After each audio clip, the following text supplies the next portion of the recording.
you created this at a time where nobody really knew about gin in Vietnam. When you open a bottle of Lady Trieu, and this is particularly true for a Vietnamese person, and you take in the aromas, the sensory experience is such that it takes you to Vietnam. And the bottle, and they smell it, they're like, oh my God, this reminds me of my childhood. This reminds me of the market. It brings back a lot of fond memories. And I think to be able to create a product that encapsulates all of those sensory elements of childhood and otherwise, it's amazing. And that's the thing I love about gin, is that you can capture the essence of an ecosystem and an environment, and you can put it in a bottle. You don't need to go to Vietnam to have that experience. Super cool factor now. Vietnam is trending globally. The tourism numbers into Vietnam are up massively. I think that they're at record levels right now. This man created these concepts of cocktail festivals. There is the gin festival, there is the whiskey festival, and there is the cocktail festival. Hello everyone, and welcome to another edition of Chat.Travel.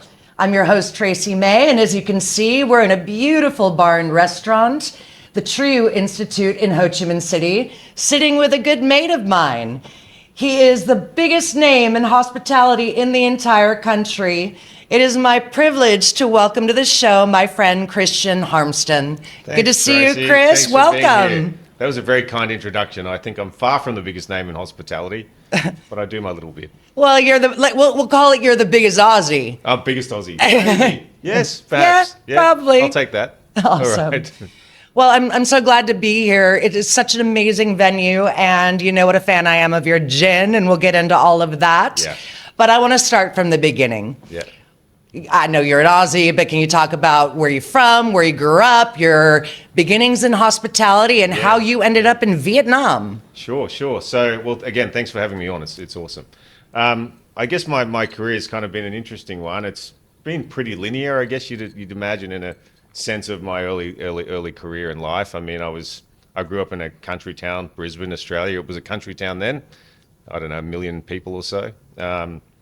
I grew up there. I was a pretty regular kind of Aussie kid. I was spending a lot of time outdoors playing football, cricket, surfing, that sort of stuff. And then I guess when I passed through school and went into university, I went and studied really odd things. I studied philosophy and religion the first year I came out of school.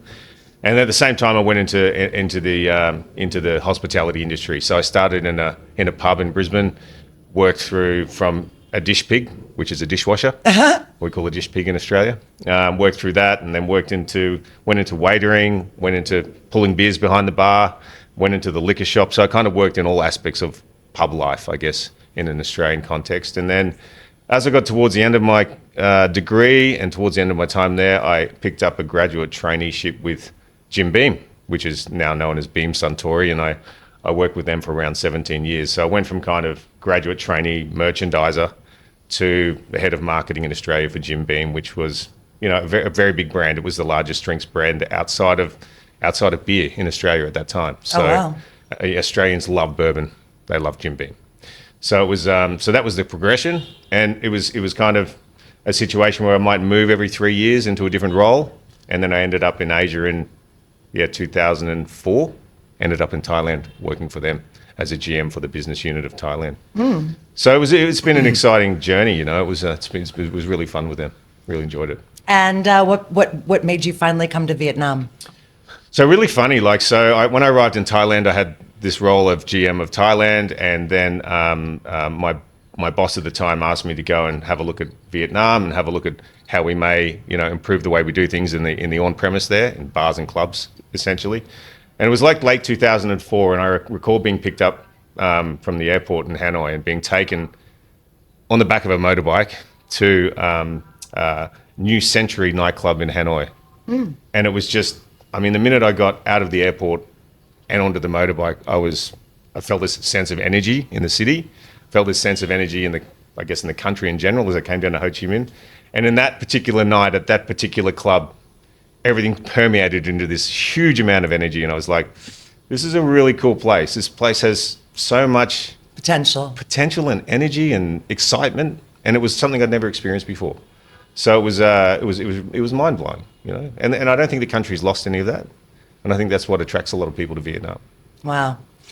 Well, let's get into Alchemy Asia, because for those of you who don't know, Alchemy Asia is the largest distributor and importer of spirits in all of Asia, and is the brainchild of this man right here. So you started this company when the cocktail culture here was, really only started 10 years ago, right? Like, Yeah. it's really new. Pretty And much. before that, it was like, Tiger beers, Ice Cube, Yeah. wine a little Yeah, bit, yeah. but, it was Yeah. not, and a coffee culture. But, it was only about 10 years ago that people started understanding what cocktails are and what That's right. mixology is. Yeah. So there must have been like a major learning curve for you to start this company and then get into the bar scene and make these bars and restaurants understand that they need to embrace a cocktail culture and mixology culture. Yeah. Tell me all about that. Yeah, How did that all start? Sure. So I guess like 2013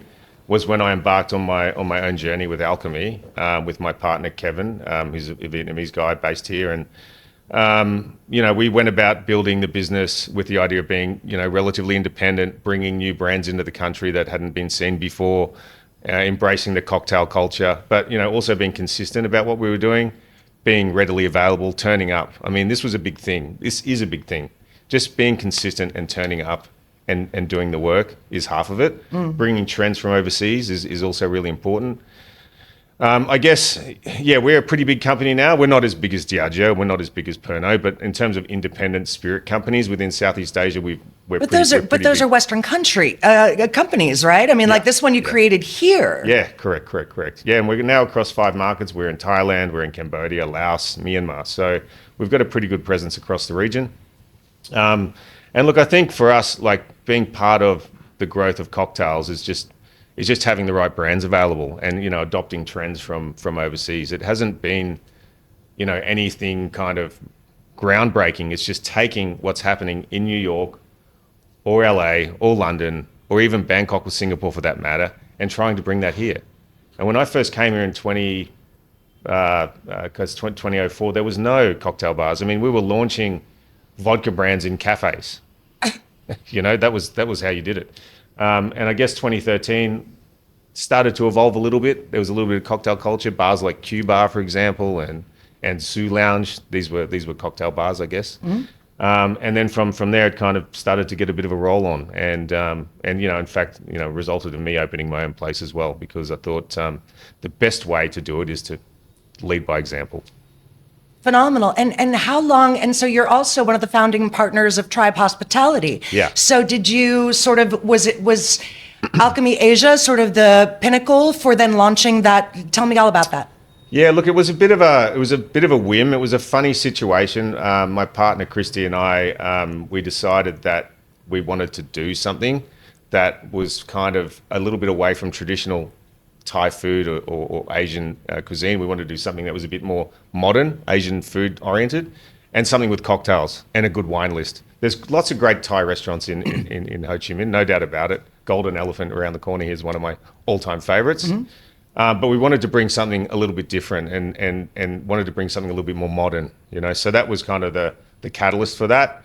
And then Kristi and I met with Andy O'Brien and Chris Donnellan, and we all kind of clicked, and we all were very clear on what we wanted to do and how we wanted to bring it to life, and everything aligned.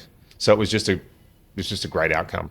And then from there, we just started to bolt venues on, kind of almost organically. It kind of felt natural. It didn't feel forced. We weren't trying to create something. We were just trying to fill white spaces that we felt were there, and develop, cocktails. And, we built Firkin Bar around the corner here, next door.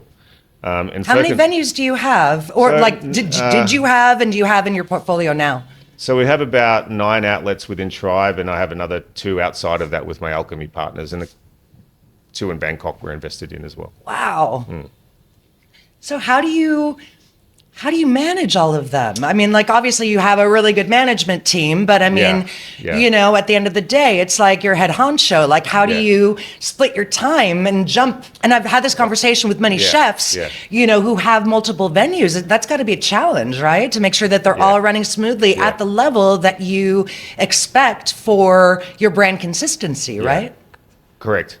Look, I'm really blessed that I've got a good team. Like I've got a great team of people that I work with. So, I mean, that's half of it. If you've got a great team around you, then, a lot of the things that you think you may need to do, you don't need to. Now, of course, I'm a bit of a control freak. I like to be involved a bit in everything.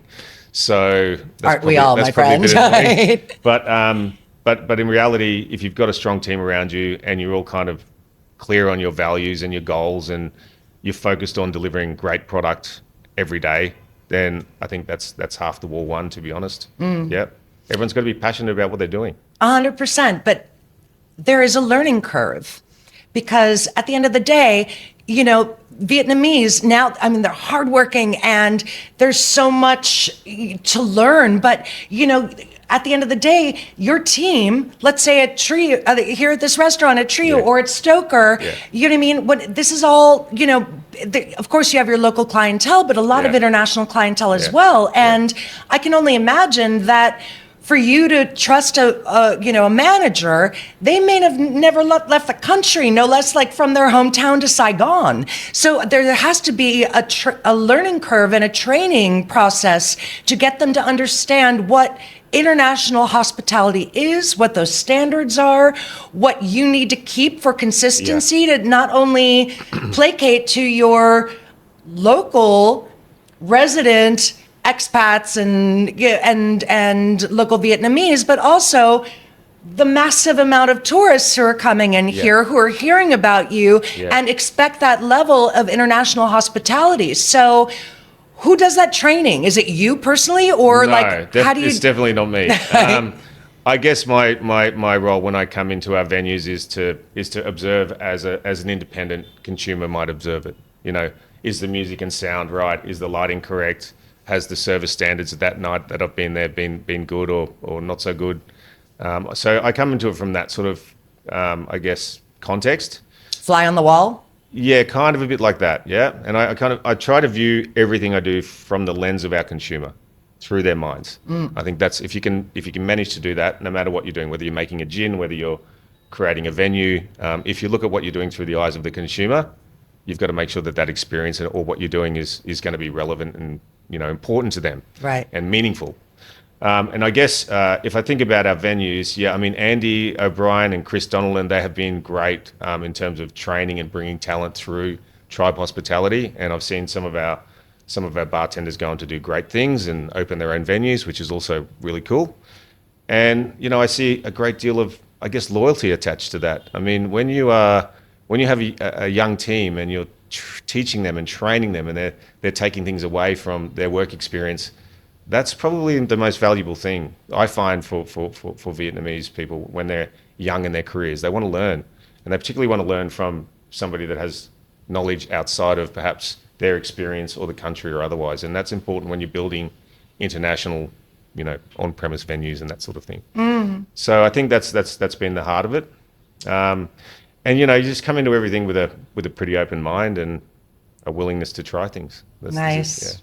Well, speaking of willingness to try, let's talk about Lady Trieu. Well, let's try some gin and tonic. And let's have a gin and tonic. Cheers. So, I mean, we've talked about this. This is my favorite. I was not even a gin person before I came to Vietnam. And I found, before we even became friends, I discovered this. And it is really delicious. Delicious. Being said, you created this at a time where nobody really knew about gin in Vietnam. And suddenly what's so cool about this country is you have this playground of botanicals that are only available here to play with. What made you decide, other than the few brands that I import from, everywhere else, I'm going to make a Vietnamese gin. Yeah. So, and it's become so successful. So please talk to me about the start of it and what... Well, it was a really interesting process which led us to develop Lady Trieu. I had worked on a few different projects prior to that, worked on some other gin brands here, was moving into partnership arrangements with some of them. And then it got to a point where it was like, I think we have the ability and skill to do this ourselves.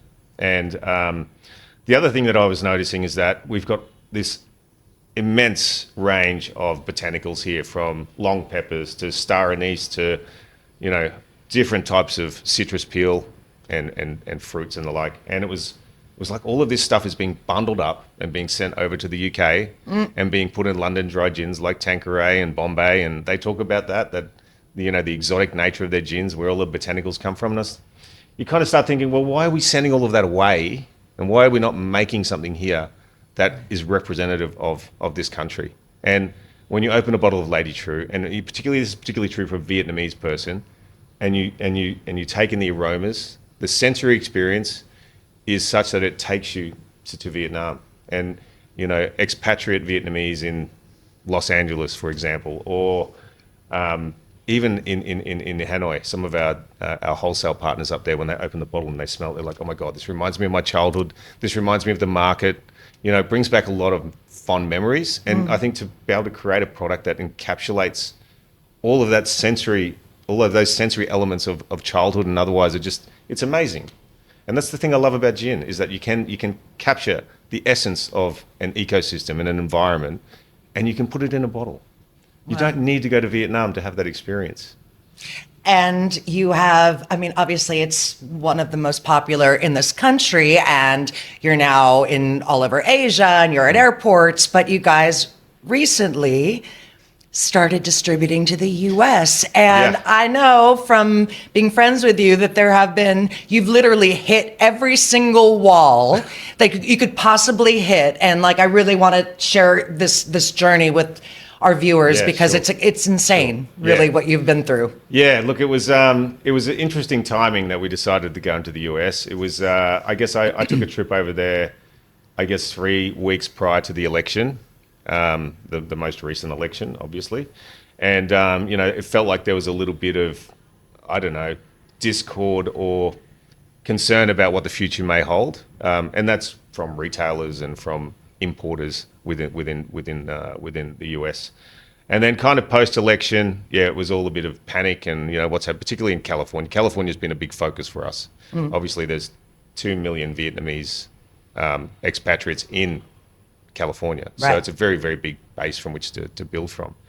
And then we had the wildfires, and so that was obviously terrible. And then I don't think it's a very good thing to be doing marketing for brands in that environment. You need to kind of take a step back and let everything settle. People lost a lot of things. Lost everything. Lost everything.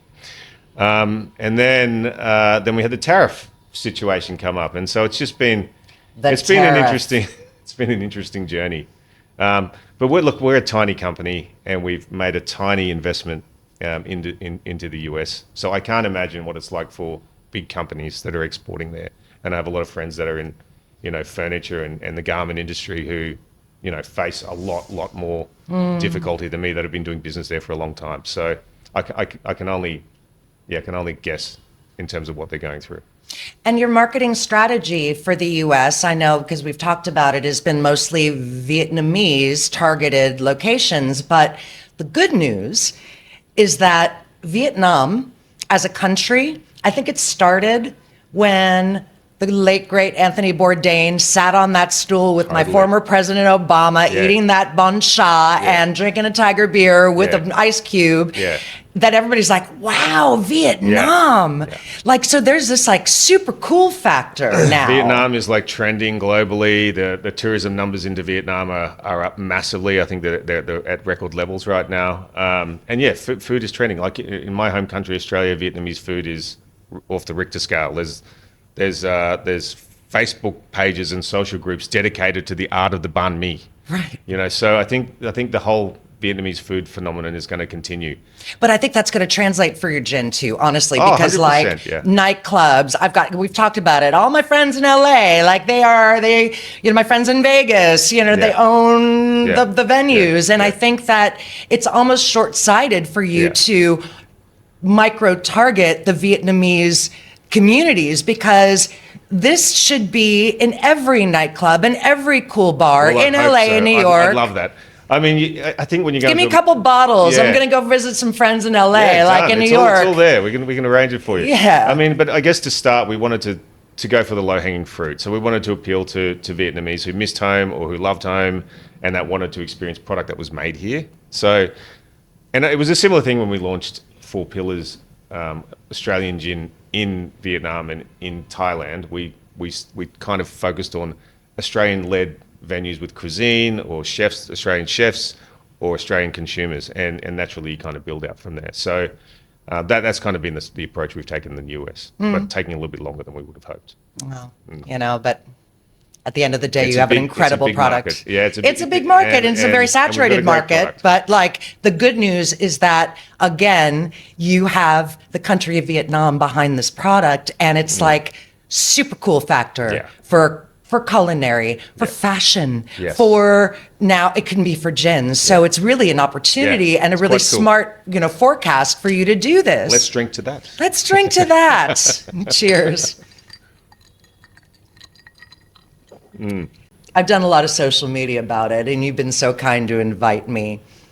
This man created these concepts of cocktail festivals. There is the gin festival, there is the whiskey festival, and there is the cocktail festival. And guys, trust me, it's the greatest day. It's not Christmas. Happiest day on earth is one of these cocktail festivals.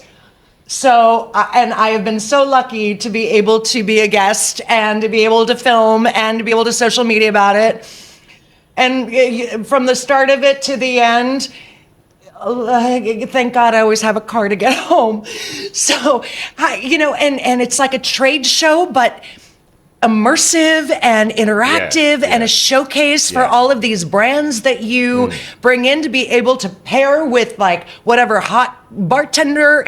Tell me, how did this come about? What was the magic behind it? And yeah, sure. I think back to the point you were making a bit earlier about like sharing the cocktail culture and exposing that to a broad audience. So there's a trade element to that, but there's also a consumer element to that, right? Exposing that to consumers. And we wanted to create those festivals to create an opportunity for bartenders to be profiled, for brands to be profiled, and then naturally for everyone to have a really good time. Like there's a lot of work that goes into making those festivals. You're talking about 6 months of work distilled into one day. Right. So it's, you know, it's a lot of pressure, a lot of detail. But essentially, those festivals are all about, you know, just pushing the culture, the bar culture and cocktail culture within the country. They're not a new thing. They're in lots of other countries in the world, but we're just lucky enough to be the first to do it here, and we'd love to continue to keep doing that sort of thing because it's actually kind of part of the essence of what you're about. I mean, doing those sorts of events is why I'm in this industry. Seeing people have a good time with your brands. There's nothing better than it. Nothing better. That's what we do it for. So amazing. And it's a platform also for your brands to be able to showcase how great they are. And again, it's the learning curve because people will come and may have never heard of, you know, that tequila brand, you know, Quesadores or whatever that you are showcasing and don't know tequila because they're Vietnamese, and you get to teach them and educate them about this unbelievable market that we take for granted because you're an Aussie and I'm an American. But here it's still a growing culture. And now it has grown. I mean, there are some of the greatest bartenders I've ever been blessed to have a cocktail by in this country. We were talking about Kata Simon earlier. Who's your favorite bartender? Oh, God. And why? I couldn't possibly have a favorite bartender. Really? At the expense of all the other great bartenders in the country. I can't have a favorite. But yeah, I mean, you're absolutely right. I mean, having a diverse range of brands is a really important thing, and also sometimes it's just simple things. Like everybody who's a reasonably good bartender knows how to make a Negroni, but you know, switching out, say for example, gin with mezcal to make a mezcal Negroni is, you know, it's just little things like that which you can twist. You use the same technique to make the drink. You just switch out certain ingredients to create a different flavor profile. That's interesting to consumers. It's fun for the bartenders to work with, and it's not, you know, it's not difficult. It doesn't have a high level of difficulty to be able to do that sort of thing, but it creates a difference. It sure does. Yeah. And I know that storytelling is such a prominent part of the Lady Trieu concept, right? It's all about the storytelling, about the roots of this beautiful country that you and I are very blessed to live in and be able to call home. Tell me, like, did you create the story? How did the story involve? And how do you tell the story? Yeah. It was kind of interesting the way it all came about. Obviously, we were in the middle of COVID, and we decided to do this. And I'm kind of, I guess, within this industry we have, and in general in Vietnam, we have strong women. Yeah, we have a culture of very strong women, and certainly within our industry, a lot of leaders within our industry, women that run big wholesale businesses are women. So we've got Some of the biggest CEOs of the biggest companies here correct, are women. correct. So it's really awesome, and it's not something I've experienced before in Asia. So naturally we kind of thought, well, there's a certain femininity to Lady Trieu, there's a certain strength and bravery to her, and there's a certain resilience and morality to her, and that made sense for the brand. Everything that's featured on the label, as you can see, are kind of elements that are linked to her story, but we haven't taken her, and because we didn't want to culturally misappropriate her, we wanted to use elements of her and let people decide what she may be Who she defined is on as. their own. Correct. Yeah. So that was kind of how that came about, and then I guess it's got a bit of a double meaning. True. It can it's a true gin. We're very true to what we're doing, And it's we're also very focused on 1,000, right, in botanicals. Vietnamese? Yes, that's right. Million. Oh, million. Yeah. Trieu is a million. Yeah. I've lived in this country for 5 years, and Xin Loi, my Vietnamese, is still really terrible. Xin Loi, everyone. Right. So, you've worked across nightclubs and bars. You've been a dish pig. You've done literally all of the things. Yeah.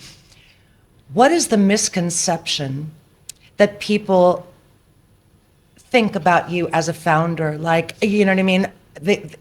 Everybody knows that you're at the top of your game, but it took a long time to get there, and a lot of hard work, and a lot of sacrifice, and a lot of money, and a lot of all of it. So tell me about that. Tell me about that journey. Yeah, well, it hasn't been a fast journey. It's been a long journey. Even before founding the company in 2013, there was a period of 3 years where I was thinking about it and distilling it in my head. And I guess at that time, when founding the company, it's just, you don't think about where you want to be. You're just focused on doing what you're doing at that time. Yep. And at that time, when we started the company, it was just about building the brands that we had, keeping a head above water, because I'd put pretty much everything I had into the business, and didn't really think longer term. That wasn't in the frame of my thinking. It was just about building the business. So, and I think it's probably been like that, or had been like that, for the first 7-8 years of the business. It's just been about building, reinvesting. And I guess in the last 1 or 2 years, I've started to think more about, how's the business going to look into the future? Do I have enough people around me operationally that are going to continue to take the business forward? Now, I'm not old, but I'm not young either. So you do start to think about how you're going to transition into the next phase of. You want to retire before you're 104. Well, yeah, you want to do that, but I don't think founders ever retire. And you can probably ask any of the people that work with me that I'm always pretty much on. I don't ever stop. My mind's constantly working. So whether I'm in the office or not doesn't really matter. Right. But I think it's just part of the journey that I've been on. That's kind of the person that I've become as a result of that. Yeah. And you've hit. I probably need to go on a Zen meditation retreat or something like that. I'd probably go mad, but. I know your brain works too quickly, and there have been so many challenges. I mean, who could have predicted a global pandemic? Yeah. That's how I got to know you. Yeah. So Yeah. I love this story. Yes, this is great. This is one of my favorite stories. How I got to know this guy is he lives in what's called the BP compound, which is sort of it's gated and community and of these villas, and I had some friends living there, and COVID hit and all the bars and restaurants closed. I'm very new to this country. I arrived literally a week before COVID, February 20th, 2020. And I got to know him through my friend Angela, because I was like, I need booze. I'm alone in this country. I don't know what to do. He's like, call Chris. He's got you. And you became like the Morgan Freeman from, the guy who could get you things. And I messaged him. I'm like, bro, I heard that you've got booze. He was like, I got you. And there's a wall like that, from the street to BB compound. And he showed up with this bag of alcohol, handed to me over the wall, and I just sent them the money like this, and we handled that. But that is so indicative of your. That's the mentality you got to carry. Of who you are, I and know. it was, you have to do what you got to do. That's right. That's right. You have all of these venues you can't sell. You have all these bars that are shut down. You have all these restaurants that you can't operate, and so. You got to do something, right? Didn't you move? You're like... I did. I built a little liquor store inside the compound with my friend Michael Kune, and we were open between, I think, 4 and 6 every day. And, the neighborhood came and got what they needed, and we'd sit out there and drink Aperol spritzers and kind of ran our own little liquor store. But that was kind of the things you had to do at that time, right? I mean, you wanted to keep yourself busy. I'm always been a guy that wants to keep myself busy. But you just did what you could because our business was so terrible at that time. I mean, we were, I don't know, 90% down or something, 95% down. Everybody was. Yeah. And how were you able to retain your staff and keep them on salary? Or Yeah. Look, we were. Look, I mean, the staff were really good. I mean, obviously I had a lot of time to communicate. So we were spending a lot of time communicating with each other about, how we might foresee this working. And I did the best I could in terms of trying to retain people and making sure that they had enough to live on and survive through that period. And then as we came out of it, we had a really, really good 1 or 2 years, which was great. So everyone kind of recovered. Now it's a little bit difficult again. But why difficult? I think just with the economic environment globally now, the business is a little bit. It's kind of a little bit slower than the growth is slower. It's not as good as it was. So I mean, that's the industry, right? There's a lot of there's always hills and valleys. Yeah, correct. But yeah, I mean, we all had a weird experience during COVID. It's kind of hard to believe it happened, to be honest. It's just, but I mean, really and truly, like you saved me, brother. Yeah. During that time, Good. you did. You were the guy who could get you things. I saved a lot of people. That was my life mission. Oh my God. I want to talk now because you're a marketing expert. So am I. This is like where your base is, and.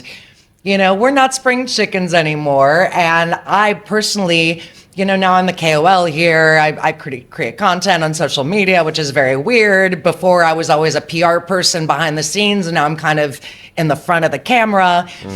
And social media, which I had to learn. I mean, I've had Facebook since, I had MySpace before that. And Instagram, I was like, I can't do another social media platform. I was like, fine, I'll do Instagram. TikTok, I'm still like, yet another one. Yeah.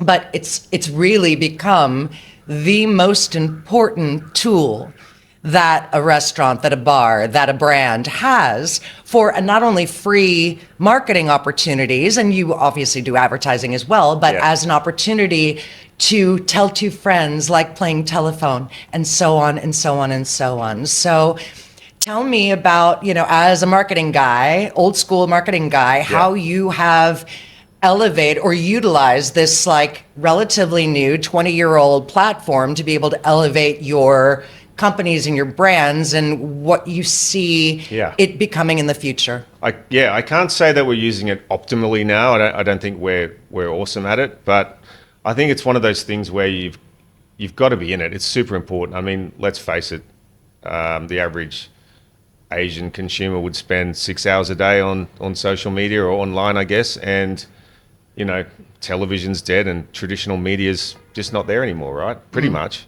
So you've got to be in it, and for me, it's about creating great content. You've got to create great content. What is great content to you? Well, great content's got to be engaging. I mean, it's depending on the audience you've got.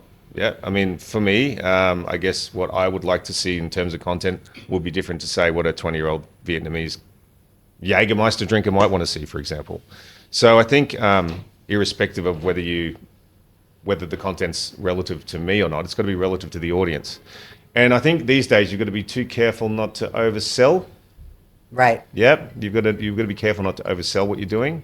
You've got to make it compelling as a standalone concept. And I think Red Bull's a great example. I worked with Red Bull for about a year after Jim Beam, and you would never have seen a can of Red Bull in their content. Never. They never talked about selling Red Bull.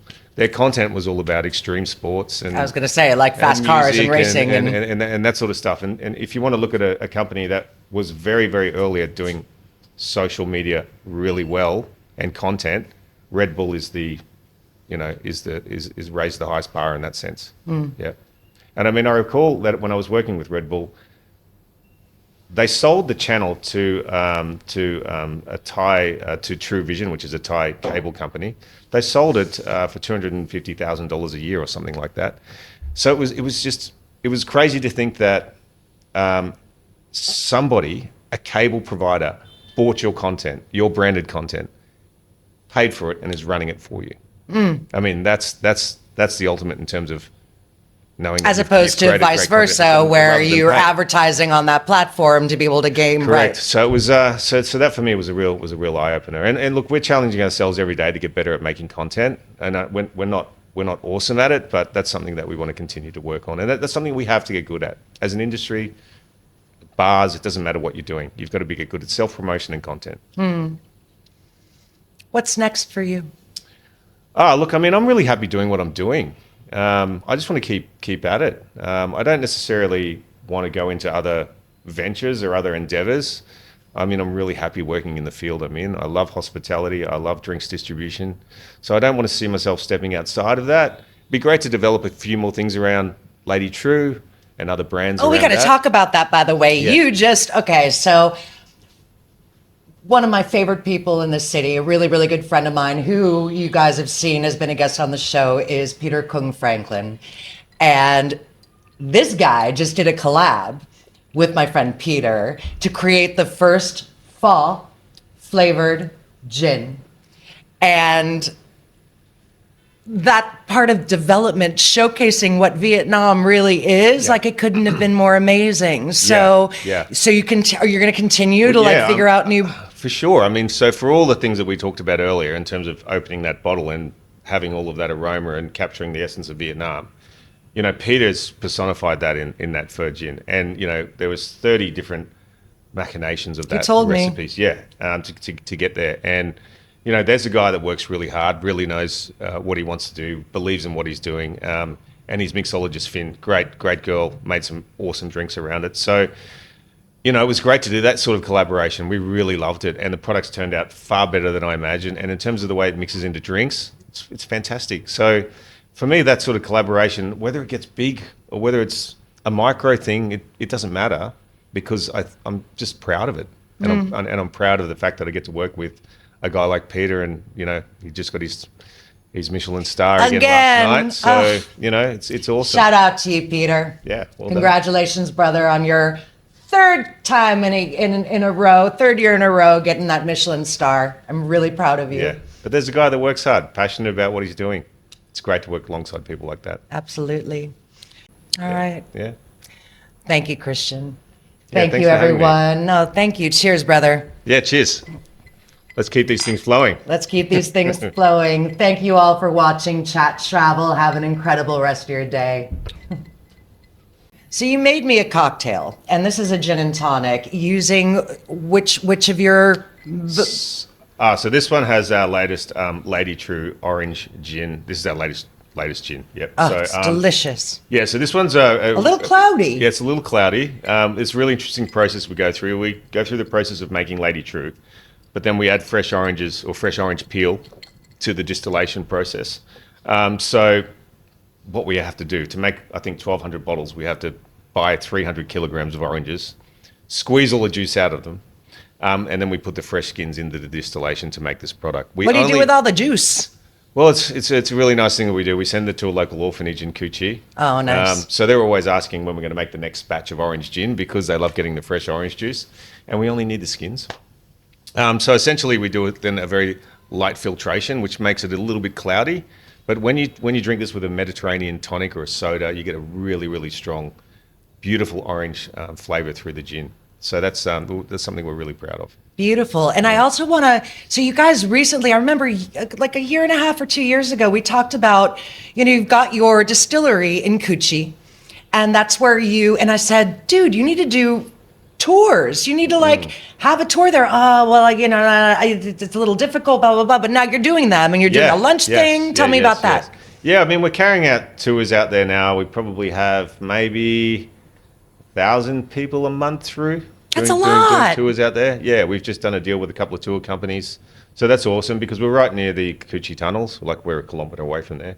So it's quite good if we can convert those people into that experience. Because, in Cucci, there's not that much to do. So doing a tunnel tour and getting really hot and doing that and then having a couple of gin and tonics at the end of it, what more could you ask for? So we're kind of focused on doing a bit of that, and we've got the experience right out there now, which is great.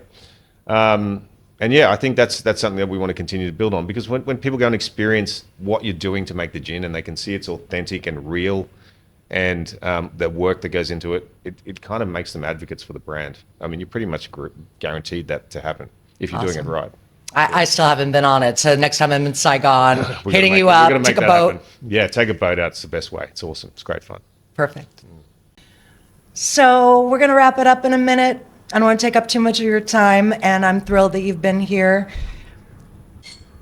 If you had a piece of advice to give to a young kid who wants to get into this industry, what would that advice be? Okay, well, there's a couple of elements to that, I guess. I mean, one is hard work. You've got to work super hard. You've got to do whatever it takes. And I think that's that maybe gets a bit lost sometimes. Sometimes it looks easy to get to where certain people are today, but it's not. It requires a lot of hard work. I think the other thing is just is having really honest people around you. Having mentors or people that you can trust to give you honest feedback on your ideas. And, if you're opening a restaurant, as you're going through the process of opening it, you've got to accept honest feedback, and you've got to take it well. Yeah. And you've got to take it from various sources that you trust. And I guess the last piece of advice would be, thinking about who you work with, who you partner with. You've got to know that the people that you decide to work with is like getting married. Yeah. Right. So you've got to take time to get to know each other, because you're going to go through good times and bad times, which is natural in any business.